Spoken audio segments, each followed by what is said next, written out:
10 ரூபாய் இயக்கத்திற்கு வருகை தந்திருக்கக்கூடிய அனைத்து மாவட்ட தோழர்களையும் வருக வருக என வரவேற்கிறேன்.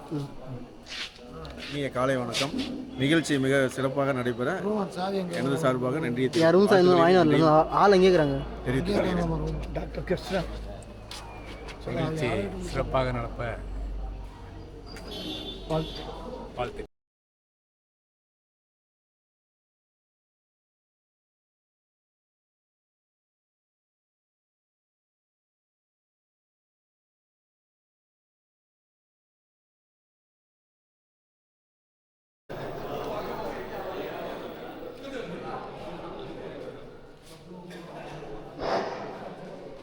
அனைவருக்கும் வணக்கம். நமது நிகழ்ச்சியில் முதல் நிகழ்வாக தமிழ் வாழ்த்து அனைவரும்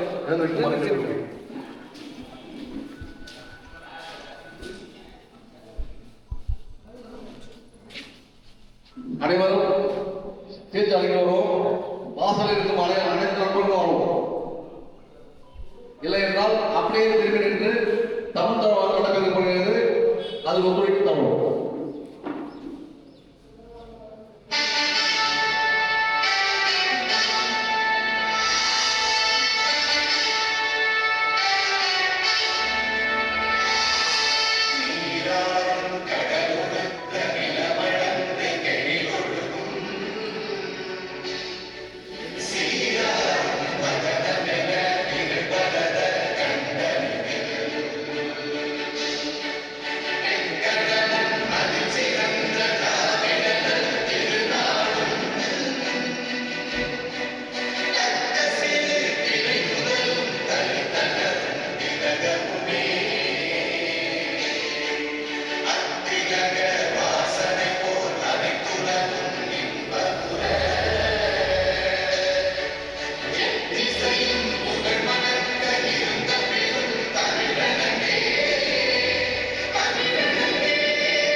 நன்றி. அனைவரும் தற்போது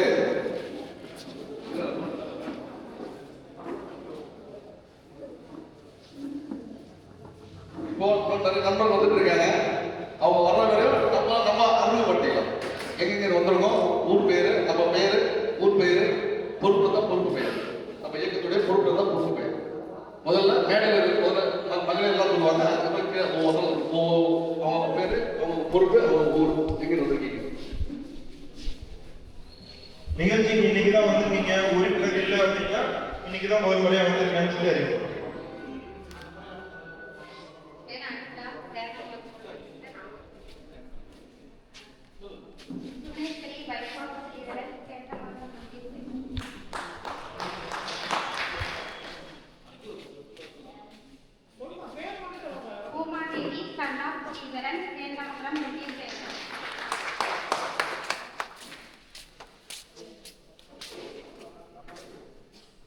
என்னோட பெயர் வந்து ரமாதேவி. நான் கன்னியாகுமரி மாவட்டத்துல இருந்து வந்திருக்கேன். மாவட்ட செயலாளர் லைவ் ஆயிட்டு இருக்கு. யூடியூப்ல லைவ் ஆயிட்டு இருக்கு.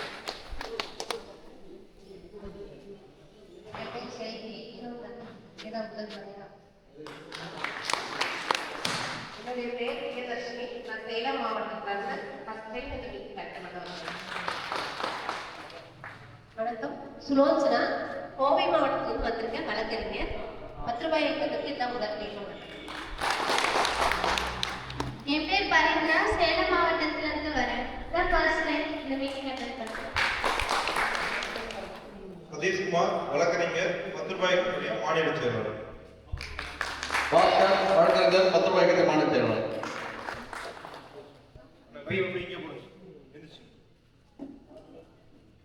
பி மாரிமுத்து, தென்காசி மாவட்ட செயலாளர், 10 ரூபாய் இயக்கம். ஏ கண்ணன், மாநில துணை பொதுச் செயலாளர், 10 ரூபாய் இயக்கம். நாமக்கல் மாவட்டத்திய பொறுப்பாளர். இந்த நிகழ்வை ஏற்பாடு செய்வதற்கு கடந்த 3 மாதங்களாக கொல்லிமலை பல முறை வந்து இந்த நிகழ்வை ஒவ்வொரு அணு அசைவையும் ஏற்பாடு செய்கிறார். வாழ்த்துக்களும் வரவேற்று. அனைவருக்கும் வணக்கம். நாமக்கல் மாவட்டம் பத்திப்பை இயக்கத்தின் சார்பாக தங்கள் அனைவரையும் அன்போடு வரவேற்கிறோம். இந்த விழாவிற்கு அனைத்து மாவட்டங்களிலிருந்து வந்துள்ள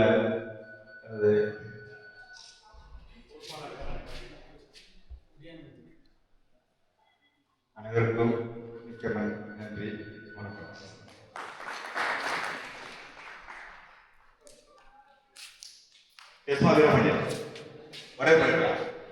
நன்றி ரெடி. வாழ்நாள் மாநிலத்தில் நிகழ்ச்சியுடைய பங்களிப்பாக 5000 ரூபாய் கொடுத்திருக்கிறார்.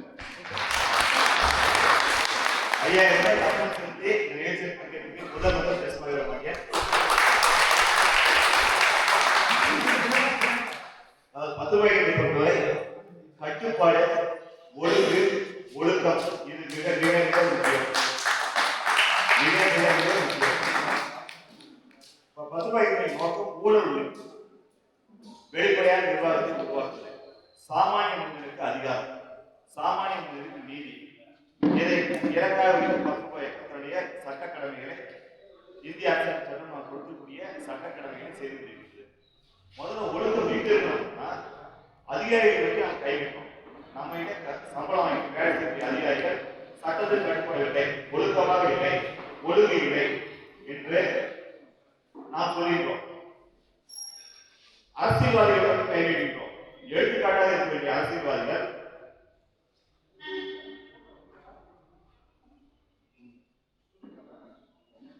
அரசியல்வாதிகள் ஒழுங்கவில்லை.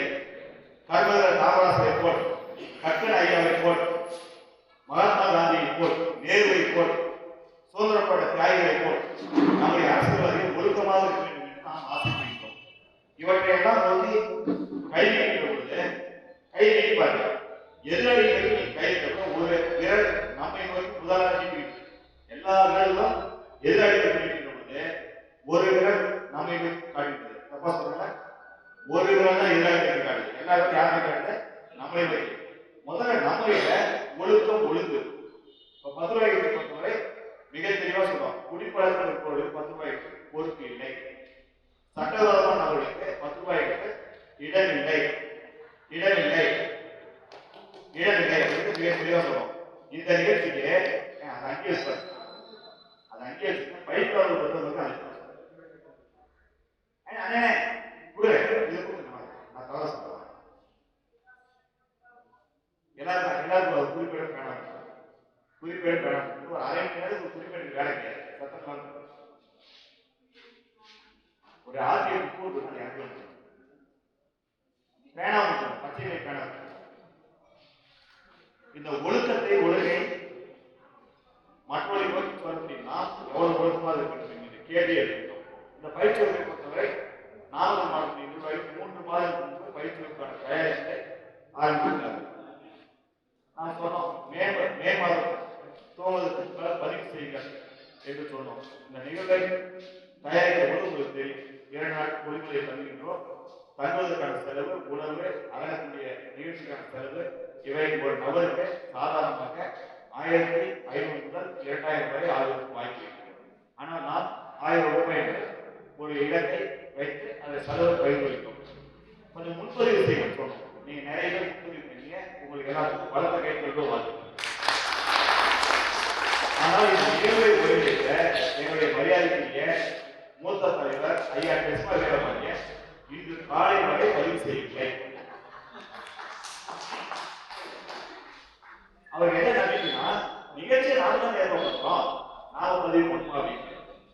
ஆனா இன்னைக்கு காலையில் சாப்பிடுறது ஐயாவுக்கு நிகழ்ச்சி நாம தான் ஏற்பாடு பண்றாங்க. நேரத்தை உணவு இல்லை, வரிசைக்கு உணவு ஏற்றி கொடுத்தாங்க. ஒரு மூத்த தலைவர், மூத்த முன்னோடி, வாழ்நாள் மாநிலத்தில் நம்ம எல்லாம் மூத்த தலைவர் ஐயா கிருஷ்ண வீரபாண்டிய சார்பி வந்து வரிசையை மோதல் பண்ணி முன்னாடி வாங்கவே இல்லை. 10 பேர் முன்னாடி வரிசை சாப்பாடு வராங்க. அவ்வளவு ஒழுக்கத்தை நமக்கு கற்றுக் கொடுக்கக்கூடிய ஐயா இன்று 5000 ரூபாய் கட்டணம் சேர்த்து நமக்கு வழிகாட்டி கொண்டிருக்கிறார். அந்த வகையில் அவருக்கு வாழ்த்துக்களையும் பாராட்டுகளையும் சொல்லி அடுத்த நிகழ்வுகள் 10 ரூபாய்க்கு நிகழ்வுகள் பதிவு செய்யாமல் வருவதற்கு அனுமதி இல்லை என்று முடிவெடுக்கலாம். பதிவு செய்யாம வராங்க. அவங்க அனுமதி எடுக்க முடிவு எடுக்கலாமா? எடுக்கலாமா? வேண்டாம் சொல்றவங்க கை தூக்கு. மன்னிச்சிருவோம். பதிவே செய்யாம வர்றவங்க மன்னிச்செல்லாம் சொல்றவங்க கை தூக்கு. ஒண்ணு முதல் குடம் முற்று போனேன். முதல் குடம் முற்று போனேன். மொத்தம் 1ஆம் கிளாஸ் என்ன கப்போம் அந்த மொத்தம் வாழ்க்கை போனோம். தெரியாம வேற இந்த முடிவு எடுக்கலாமா? எடுக்கலாமா? எடுக்கலாமா? கட்டணம் நாமளே நன்கொடை கொடுத்துருக்கோம். அவர் மட்டும் இன்னைக்கு வரவங்க மட்டும் கட்டணம். இப்ப 13 வரவங்க கட்டணம். 2 பேர் கட்டணம் செஞ்சுருக்கேன். 3 பேர் 15,000 ஒரு நாள் வந்துச்சு. 7,000 ரூபாய் 1 லட்சம் வரும். நாளைக்கு நிறைய பேர் வருவாங்க. இந்த 5,000 ரூபாயில 2,000 ரூபாய் நேரம் செலவு வச்சுக்கிறோம். மிச்சம் 3,000 ரூபாய பாதிக்கப்படக்கூடிய சமுதாயங்களுக்கான நீதி கேட்டு போராட்டத்துக்காக எடுத்து அது நன்கொடை வேற வழியா இருக்கும். சென்னை நிர்வாகத்திற்கும் சென்னை நிர்வாகிக்கும் நன்றி. இன்றைய நிகழ்ச்சியை பொறுத்தவரை பயிற்சி வகுப்புங்களா? பயிற்சி வகுப்பு ஆயிட்டீங்க. சண்முகம் உங்க சவுண்ட் தான் பெருசா இருக்கு. பேனா கொடுக்குறேன், நோட்டு கொடுக்குறேன், உங்க சவுண்ட் பெருசா இருக்கு. சவுண்ட் எல்லாம் பயிற்சி வகுப்பு ஆயிட்டீங்க. உங்களுக்கு பயிற்சி வேணுமா? வேணுமா? யார் யார் பயிற்சி வேணும்? எல்லாருமே பயிற்சி வேணுமா? ஆனா மாநில மாஸ்டர் என்ன சொல்றாருன்னா இவங்களுக்கு பயிற்சி தேவையில்லை. பயிற்சி தேவையே இல்லை. 10 பொறுப்பாளர்களுக்கு ஆர்பிஆர் சமூகர்களுக்கு பயிற்சியே தேவையில்லை. இவங்களுக்கு தேவையான விஷயம் பொறுமை. என்ன பொறுமை வேண்டும். அதுக்காக முன்னாடி ஒரு 5 படங்களை வச்சிருக்கோம். யார் யார் படம் பார்த்தீங்களா? நுழைஞ்ச படம் வந்துச்சுங்களா? ஜெயபுரணி, கரூர் ஜெயநாதன், டிராபிக் ராமசாமி ஐயா, காந்திவாதி சசிகுமார் ஐயா, இன்னும் 2 பேர் சொல்லி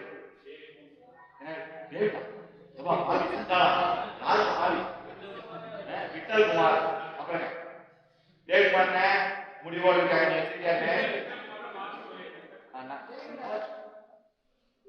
இப்ப இவருடைய படங்களை இருந்து வரவேற்பு முன்னாடி வச்சு தெரியுங்களா? யார் யாருக்கெல்லாம் ஒரே நாளில் இந்த தேசத்தை மாற்ற வேண்டும் என்று ஆசைப்படுகிறீர்களோ விடிய நாடி இந்த நாட்டை மாற்றணும். விடிய நாடி சட்டத்தை மாற்றணும். ஒரே நேரத்தில் ஒரே நாள் ஒரே வாரத்தில் ஒரே மாசத்துல இந்தியாவுடைய சட்டங்களை மாற்றிடும். ஒவ்வொரு சாமானிய மாணவருக்கும் எல்லா உரிமையும் கிடைக்கிற அளவுக்கு இந்திய அரசியல் சட்டத்தை மாற்றணும். இந்தியாவுடைய சட்டமுறைகளை மாற்றணும். இந்தியாவுடைய அரசியல் ஒரே நாளை மாற்றணும். இந்தியாவுடைய அதிகாரம் ஒரே நாளை மாற்றணும். அப்படின்னு நிறைய பேர் நினைக்கிறீங்க, நம்புறீங்க. இது நடக்கவே நடக்காது. நடக்கவே நடக்கவே நடக்காது. ஆர்டிஐ சட்டம் எப்போ வந்துச்சுங்க? 2005. அதுக்கு முன்னாடி தகவல் வந்து என்ன வழி? ஒரு ஆஸ்திரேலியாவில் நம்ம பட்டாசு அடங்கல் இருக்கு. அது வாரத்துக்கு என்ன வழி? சாட்சிய சட்டம். அது எப்போ வந்துச்சுங்க? 1872. ஜோரா கைதுங்க. சட்டம் மறந்து போச்சு. அந்த சட்டம் இப்ப இல்லை. 1872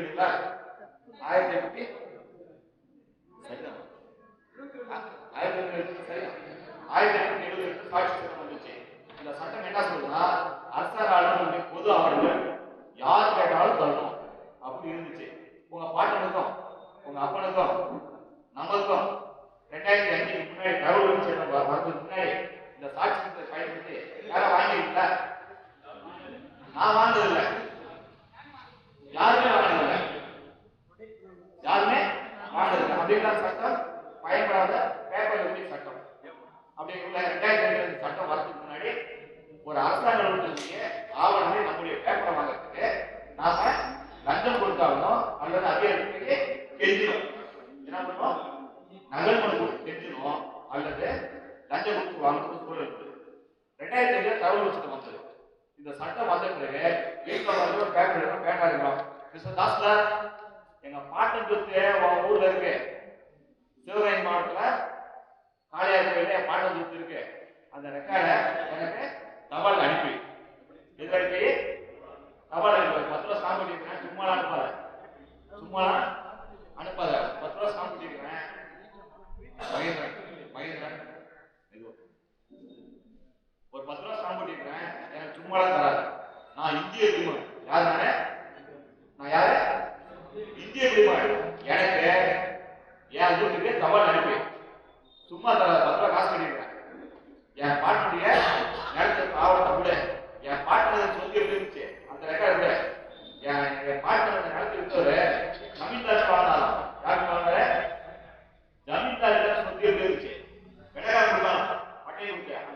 காட்டுங்க. வெள்ளைக்காரன் சொத்து எப்படி இருந்துச்சு? ராஜா எடுத்து குடிக்கலாம், தமிழ்நாடு ராஜா எடுத்து இந்தியா ராஜா எடுத்து குடிக்கலாம். அந்த ரெக்கார்டு கூட அந்த ராஜா வீட்டு சொத்து போச்சு, அந்த ரெக்கார்டு கூட. இது எல்லாத்தையும் எனக்கு ஒரு கலர் எடுத்து ஜெராக்ஸ் எடுத்து சீல் வச்சு என் வீட்டுக்கு அனுப்பி அதெல்லாம் சும்மா தராங்க. ஒரு பக்கத்துக்கு 2 ரூபா காசு தரேன், ஒரு பக்கத்துக்கு 2 ரூபா காசு தரேன். எதையுமே ஓசு சும்மா செய்யாத. இந்த தேசத்தை எடுத்து இலவசம், இந்திய தேசத்தை தமிழ்நாட்டுக்கு எடுத்து கொடுத்து வர இலவசம் தான். இலவசமா வாங்க மாட்டேன், உன்கிட்ட பிச்சை வாங்க மாட்டேன்.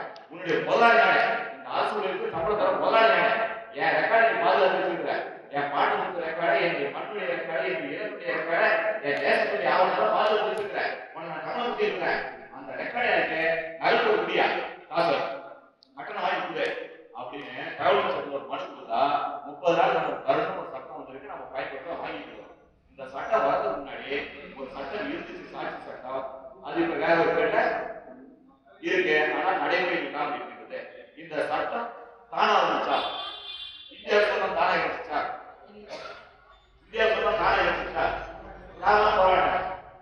ஒரு பக்கம் காந்தி வழியில அகிம்சை வழியில போறாங்க, இன்னொரு பக்கம் நேதாஜி சுபாஷ் சந்திர போஸ் ஆயுத வழிக்கு போறாங்க. நேதாஜி சுபாஷ் சந்திர போஸால ஒரு நாள் இந்தியா சுதந்திரம் முடிஞ்சா நினைச்சாங்க காந்தி அகிம்சை வழியில போறாங்க, அவர் கூட போன சொன்ன லேட்டா கிடைக்கும். நேதாஜி பாணி தான் சரியானது, பகத்சிங் பாணி தான் சரியானது அப்படின்னு நினைச்சு அவங்க கூட போனாங்க. அது நல்ல போராட்டம் மாதிரி அவங்களுக்கு பட்டுச்சு. ஒரே வாங்கி கொடுத்துருந்தா நீண்ட நாள் போராட்டம். முதல்ல காங்கிரஸ் போனாங்க. காங்கிரஸ் போனப்ப ஒரு 14 பேர் சேர்ந்து காங்கிரஸ் டெல்லியில் தூங்குறாங்க, மும்பையில் தூங்குறாங்க. தூங்க கூட என்ன சொல்றாங்கன்னா, பிரிட்டிஷ் ராணிக்கு கோரிக்கை மனு கொடுத்து இந்தியர்களுக்கு தேவையான அடிப்படை வசதிகளை உரிமைகளை பெறுவது, மனு கொடுத்து கெஞ்சி கேட்டு உரிமை வாங்குறது. அப்புறம் ஒரு 14 பேர் சேர்ந்து ஒரு கட்சி ஆரம்பிச்சாங்க, மனு போட ஆரம்பிச்சாங்க. அதன் பிறகு அந்த கட்சி இந்தியாவுக்கு சுதந்திரம் பெற்றுக் கொடுத்தது. இன்று வரை அழிக்க முடியாத காங்கிரஸ் கட்சி இந்தியாவில் இருந்து கொண்டு எப்பொழுதும் அழியாது, அழிக்கவே முடியாது. யோசிச்சு பாருங்க, சுதந்திரம் வாங்கிறதுக்கு எடுக்கிறதுல ஒரு நாள் போராடி சுதந்திரம் வாங்க நினைச்சவங்க வரலாற்று காணாமல் போய்விட்டாங்க. ஆனால் நிரந்தரமாக இந்த சட்டத்துக்கு உட்பட்டு மனு கொடுத்து சட்டத்தை மீறி போராடி இந்த தேசத்தை விடுதலை பெற்றுக் கொடுத்தவர்கள் ஆட்சி அதிகாரத்தில் உட்கார்ந்தார்கள். இன்று வரை அவர்கள் அசைக்கையால் சத்தியாக வருகின்றார்கள். இதை நீங்கள் தெளிவாக புரிந்து கொள்ள வேண்டும். ஒரு நாள் சட்டம் மாற்ற முடியும், நிர்வாகத்தை மாற்ற முடியும்னு நினைச்சீங்கன்னா நாம காணாம போயிருப்போம். அப்படியே அவங்க தாழ்வுக்கு 10 ரூபாய் எடுத்து இடம் இல்லை, இல்லவே இல்லை. நாம இப்ப என்ன செய்யணும்னு நினைக்கிறோம்னா, இந்தியாவின் சட்டங்களை ஏற்றுக்கொள்கிறோம், இந்தியாவில் இருக்கக்கூடிய அரசியல் சட்டங்கள், இந்திய சட்டங்களை இந்தியாவின் நிர்வாக முறையில் ஏற்றுக்கொள்கிறோம், இவற்றை மாற்ற முயற்சிக்கிறோம். எப்படி பார்த்து பார்த்தீங்கன்னா, ஒரு சாதாரண இந்திய குடிமகனுக்கு என்னென்ன வசதிகள் கிடைக்கும்? 1940 ஆகஸ்ட் மாதத்துக்கு முன்னாடி இந்தியாவில் போலீஸ் துறை இருக்கு, ராணுவம் இருந்தது, நிர்வாகம் இருந்தது. இது எப்படி இருந்து பாத்தீங்கன்னா, வெள்ளைக்கார அரசாங்கம் அடின்னு சொன்னா அடிமை, கீழ்படி சொன்னா கீழ்படி. இது காவல்துறைக்கு ராணுவம் இருக்கிற உத்தரவு. அதிகாரிக்கு என்ன உத்தரவுனா, மேல என்ன உத்தரவு பண்ணணும், உத்தரவு செயல்படும். இங்க இருக்கிற மண்ணை பிடிக்கி ஒரு ஜமீன்தார் கொடுத்து சொன்னா குடிக்கு கொடுக்கணும்.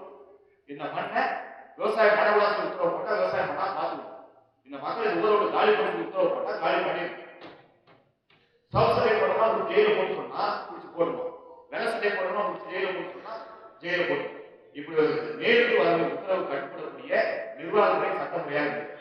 1945 ஆகஸ்ட் 15 சுதந்திரம் பிறகு இந்த நிர்வாகமுறை சட்டமுறை எப்படி மாறி இருக்குன்னா, இந்திய குடிமக்களை நிர்வாகம் செய்யக்கூடிய நிர்வாக இயந்திரமாக நிர்வாகமுறை மாறி இருக்கு. இந்திய குடிமக்களை, சுதந்திரமான குடிமக்களை பாதுகாக்கக்கூடிய முறைப்படுத்தக்கூடிய காவல்துறையாக நம்முடைய காவல்துறை மாறிவிட்டார். சாத்தான்குளத்தில் என்னாச்சு? தூத்துக்குடியில் என்னாச்சு? இப்ப இந்த காவல்துறையை மாற்றீங்களா நினைக்கிறீங்க? இந்த சட்டத்தை நீங்களா மாற்றணும்னு நினைக்கிறீங்க? இது நல்ல விஷயம். மாற்றணும். எப்படி மாற்றணும்னா, சுதந்திரமான குடிமக்களுக்கு தேவையான சுதந்திரங்களை கொடுத்து அவனை கட்டுப்படுத்த வேண்டும். காவல்துறை வாத்தியாரமா இருக்கணும், ஆசிரியர்மா இருக்கணும். யார் மாதிரி? ஆசிரியர்களுடைய தனி மாதிரி போலீஸ்களுடைய ஆயுதம் இருக்கணும். அப்படி மாறணும்னா என்ன பண்ணணும்? முதல்ல காவல்துறையின் சட்டங்களை மாற்ற வேண்டும். காவல்துறையின் பயிற்சி முறையை மாற்ற வேண்டும். நிர்வாகத்தை மாற்ற வேண்டும். எப்படி மாற்ற வேண்டும்? நிர்வாகத்துக்கான சட்டங்களை மாற்ற வேண்டும். நிர்வாக முறையை மாற்ற வேண்டும். சுதந்திரமான குடிமக்களுக்கு நீ நிர்வாகம் செய்யக்கூடிய வேலைக்காரர் இந்த அரசு ஊழியர்கள் நீதிமன்றத்துக்கு முதல்ல உட்கார சொல்லு, அவனுடைய குறையை கண்கூடி கேள், அவருக்கு 3 நாட்கள் ஒப்புச்சீட்டு கொடு, 30 நாள் பதில் சொல்லு, சட்டத்துக்கு உட்பட அவர் தேவையான வசதி செஞ்சு கொடு, உன்னுடைய முதலாளிகள் இருக்காரு, எஜமானவங்க இருக்காங்க, மரியாதை கொடு அப்படின்னு நம்முடைய அரசு இருக்கு பயிற்சி கொடுக்கணும்னு சொல்லி கொடுத்துருக்க வேண்டும். இந்த முறையெல்லாம் மாறணும்னா இன்னும் 100 ஆண்டுகள் ஆகும். நீங்க எவ்வளவு நாள் ஆகும்? 100 ஆண்டுகள் ஆகும். 3 தலைமுறை ஆகும். கொஞ்சம் கொஞ்சமா மாற்றம் போகும். இந்த மாற்றங்களை அனுபவிப்பதற்கு, இந்த மாற்றங்களை மற்றவர்களுக்கு கொண்டு போய் சேர்ப்பதற்கு உங்களை போன்ற சமூக அக்கறையாளர்கள் அதிகரிக்க வேண்டும். ஒரு டிராபிக் ஆஃபீஸர் இந்த இடத்துல இன்னைக்கு 100 டிராபிக் ஆஃபீஸர் நீங்க வந்திருக்கீங்க.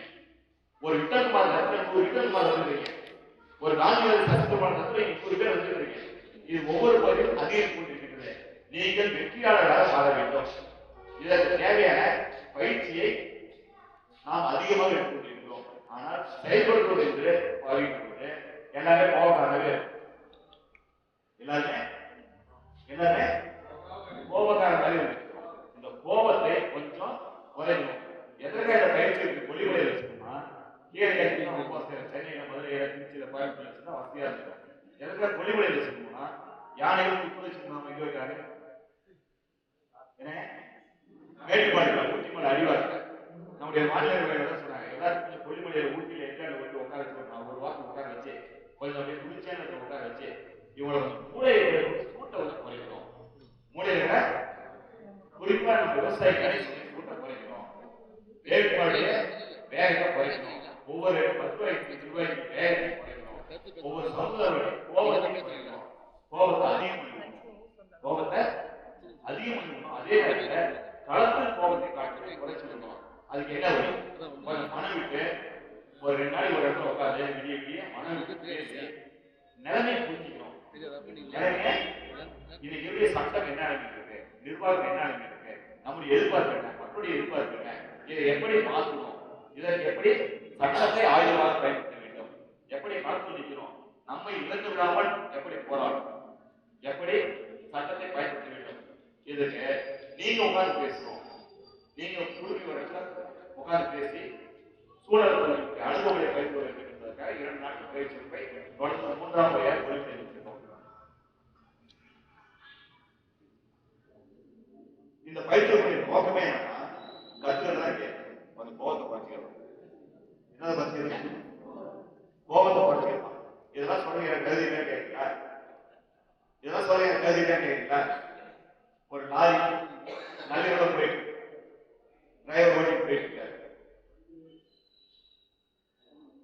காவல்துறை குடிச்சிச்சு, கோபத்து காவல்துறை நிறைய குடிச்சிச்சு. அபராதம் பார்த்து கேட்கறாரு. அந்த அபராதத்தை எடுத்து காசு இல்லை. ஒரு 5000 ரூபாய் கேட்கறாங்க, அபராதம் சொல்றாங்க, பண்றது காசு இல்லை. அந்த ஓட்டுநர் யாருன்னு பார்த்தீங்கன்னா ஒரு காவல்துறை உதவி ஆய்வாளருடைய எஸ்ஐஆர் போலீஸுடைய மாமனார். அவருடைய மகன் வழக்கறிஞர், கடலூர் மாவட்டத்தை சேர்ந்தவர். யாருன்னு நமக்கு தெரியாது. கையில காசு இல்லை. காவல்துறை கேட்கிறாரு, ஐயா காசு இல்லைங்க, எனக்கு 300 ரூபாய் இருக்காரு. அவர் 5000 ரூபாய் அவ்வளோ சொல்றாரு. 5000 ரூபாய் காசு வண்டி எடுத்து போகிறாரு. இவர் 300 ரூபாய் 350 ரூபாய் இருக்காரு. அவர் கொஞ்சம் கொஞ்சம் படிப்படியாக இறங்கி வந்து 1000 ரூபாய் இருக்கிறாரு. இவரால் டிராவல் தர, சட்டையில் தர, வண்டியில் தர, எங்க தெரிஞ்சு 350 ரூபாய்க்கு மேலே இவ்வளவு குடும்ப பின்புற உள்ளவர் முதல் முறையாக லாரியில ஒரு 70 வயது உள்ளவர் சொந்த லாரியில் வச்சுட்டு முதல் முறையாக வாடகை லாரியில டிரைவரா கூலி வண்டியில ஏறிட்டார். காசு இல்லாம கெஞ்சாரு. அந்த காவல்துறை அதிகாரி சொல்றாரு, கால் வண்டி விடுறாங்க, காலில் வண்டி எடுக்கிறாரு. இவரு தன்னுடைய மகள் காவல்துறை உதவியாக இருந்ததை மறந்துவிட்டு, தன்னுடைய மகன் வழக்கறிஞர் என்பதை மறந்துவிட்டு, தனக்கு 20 வயசு ஆயிடுச்சு, நினைக்கிறார் லாரிக்கே ஓனரான இப்பதான் முதல்ல கூலி வண்டிக்கு போறோம் அப்படிங்கிறத மறந்துட்டு வண்டி ஓடி இறக்கணும் அப்படிங்கிறனால தன்னுடைய கடமை செய்ய காலில் போய் கால் விழுந்தோடனே அந்த காவல் அதிகாரி என்ன பண்றாரு, வண்டி சாகி எடுத்துட்டு வண்டியை தூக்கிட்டு போயிட்டாரு. இது நள்ளிரவு நடக்குது. மார்கழி மாதம் குளிர்காலம், நள்ளிரவு நடக்குது. எனக்கு தகவல் காலையில் 10 மணிக்கு, எனக்கு தகவல் காலையில ஒரு 10 மணிக்கு கிடைக்கும். உங்களை விட நான் சூடான, உங்களை விட நான் சூடான, ரொம்ப சூடான, ரொம்ப சூடான. இந்த தகவல் கிடைச்ச உடனே நேரா அந்த அதிகாரி பொண்ணு, தம்பி நீ செஞ்ச தப்பு, தம்பி நீ செஞ்ச தப்பு, நேரா டிரைவர்கிட்ட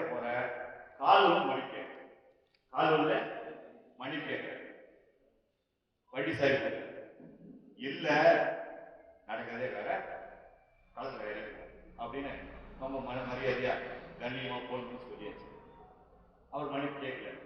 அடுத்த சட்டப்படி உயரதிகாரி தகவல் சொல்லியாச்சு. பொதுமக்களுக்கு டைம் டிரைவர் காலுக்கு விடணும், மன்னிப்பு கேட்கணும். இல்லை அப்படின்னா 1 மணிக்கு போவேன், மன்னிப்பு கேட்க வச்சிருவேன் அப்படின்னு சொல்லியாச்சு. நான் போய் கோர்ட்டில் போய் என் வேலையை மிஸ் பண்ணேன். 1 மணிக்கு